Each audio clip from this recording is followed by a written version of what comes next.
Dieu est donc celui qui produit tous les actes de notre puissance finie et les activités ou opérations successives. Et il y a une volonté éternelle, ce qui n'est pas le cas de tous les baptisés avant Luisa.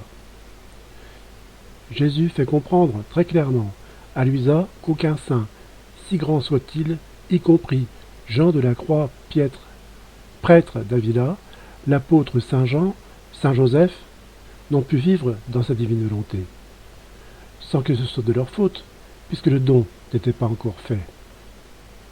Tout comme ces sacrements n'ont pas été donnés à Jean le Baptiste, ni à Saint Joseph, ni aux autres grands patriarches.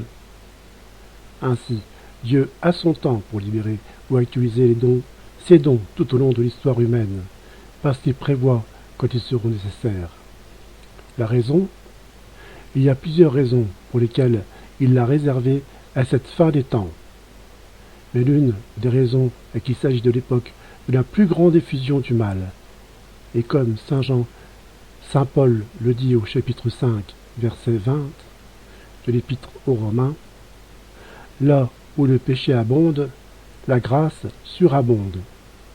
Ainsi, la grâce de Dieu se manifeste pendant le plus grand mal. C'est pourquoi il y a plus de grâce. Le don est nécessaire maintenant, parce qu'il y a un grand rush du mal. Mais il y a d'autres raisons que Jésus explique à Luisa Picaretta. Et lui dit que tous les 2000 ans, Dieu intervient. Nous sommes à la fin de la période de 2000 ans, depuis l'incarnation. Avant cela, il y a eu une inondation de la terre. C'était le déluge. Et avant le déluge, il y avait la création d'Adam et Ève.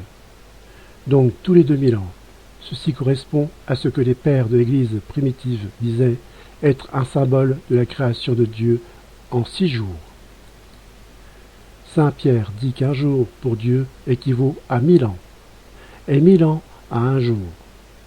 En appliquant cet enseignement de Pierre, les pères de l'Église primitive ont dit que l'homme rationnel existera pendant 6000 ans, et qu'au 7e millénaire, Dieu reposera avec l'humanité.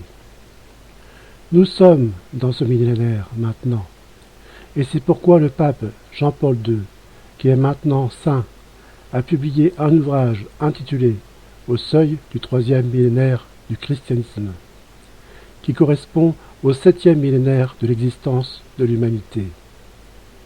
Adam a été créé en 4000 ans avant Jésus-Christ. Nous sommes au 7e millénaire de cette création, ce qui signifie que Dieu se reposera avec nous dans sa divine volonté, tout comme il s'est reposé dans la création le 7e jour. C'est une autre raison pour laquelle Dieu fait ce don en ce temps. Mais si vous vivez de manière complète et non imparfaite, alors cela présuppose ces 3 étapes, ces 3 modes. Il existe 3 manières de vivre dans la divine volonté. Jésus le fait comprendre à Luisa. Il dit qu'il existe une voie imparfaite, une voie parfaite et une voie complète. Jésus, Marie, Luisa ont vécu de manière complète. Luisa n'a atteint ce mode complet qu'après y être entrée. C'est difficile à dire, car elle ne le dit pas noir sur blanc. Mais nous savons qu'elle a reçu le don au début de la vingtaine. Et ce n'est qu'à l'âge de 35 ans, le 16 novembre 1900, qu'elle est entrée dans le centre de la divine volonté. Et elle n'est jamais sortie de ce centre. Luisa n'est donc arrivée au centre que de la trentaine. Et quand nous parlons du mode imparfait, parfait et complet de la divine volonté, nous parlons de l'imparfait comme étant accessible à tous.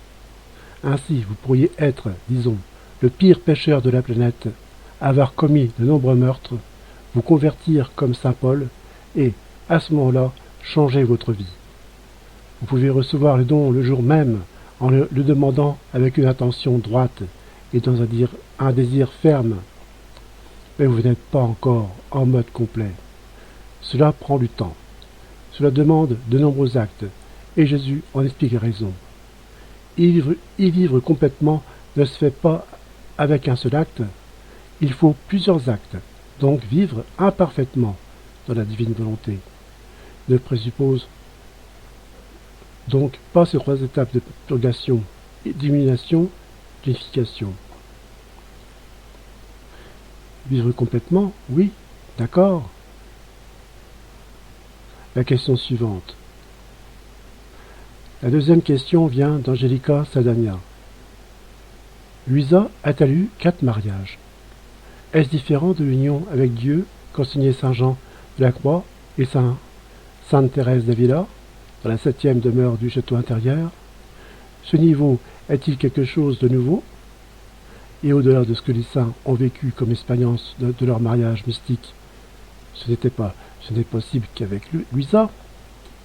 Et pour nous maintenant, quelle est la distinction entre vivre dans la divine volonté et cette 7e demeure de sainte Thérèse et le mariage mystique dont parle saint Jean de la Croix? La différence est la suivante. Jean de la Croix, Thérèse d'Avila, Catherine de Sienne, Bernard de Clairvaux et bien d'autres auteurs spirituels de l'Église parlent de ces 3 étapes de purgation, d'illumination et d'unification. Et c'est là que prend fin leur sainteté. Jean de la Croix a déclaré dans ses écrits que si Dieu devait, dans un certain temps, nous donner une étape encore plus grande ou ultérieure, nous devrions l'accueillir. Jésus dit maintenant à Luisa que ce don est différent de l'expérience du mariage spirituel vécu par ces grands saints du passé. C'est différent. Ce n'est pas la même chose. En fait, c'est ce qu'on appelle la divination, si vous préférez. On pourrait donc dire que Jean de la Croix parlait de purgation, d'illumination, d'unification, comme le faisaient les autres saints avant Luisa. Mais Luisa ajoute à cela une 4e étape ultérieure appelée divinisation.